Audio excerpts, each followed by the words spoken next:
In my opinion, I mean, it concerns all of the different stakeholders that exist within society. So the citizens, first and foremost, but also all of the different players. So the NGO community, the marginalised elements of society, the business community. This is society. Yeah, I'd just like to add to that, it's looking particularly at the citizens, so all aspects, all of the citizens within society, and treating them all with equal, so that everyone has equal accessibility to all of the goods and services which are required.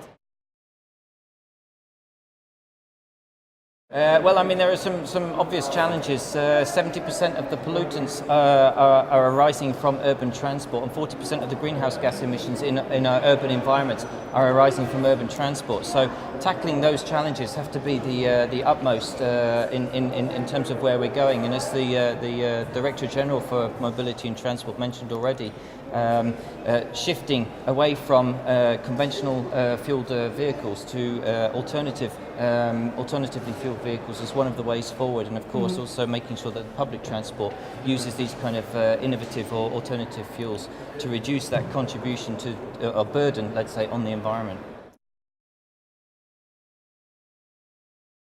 Well, again, we have to think about what we want from a transport system. We want to access things. We want to move people and move goods seamlessly through a system.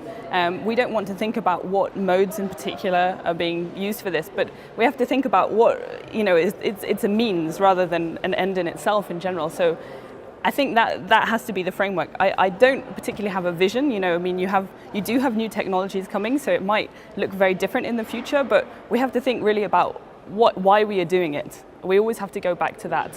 So yeah, and I think the ultimate target has to be quieter, cleaner, safer cities. And the means that help us to achieve that are those that we need to focus on. So whether that's technology driven or that's simply using our feet or our bicycles to get around cities, I think that would have to be the ideal. Something I think what cities was like 100, 150 years ago.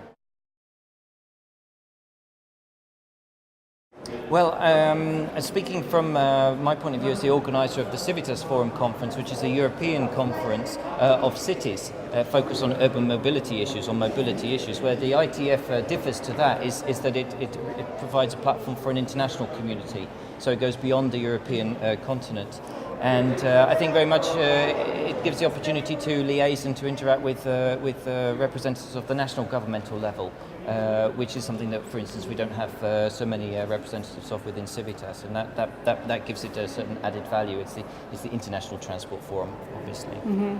And also there's quite a representation of research here, and I think it's important to see what is coming up in research and that possibly we can use in the future as well. For example, something like CIVITAS.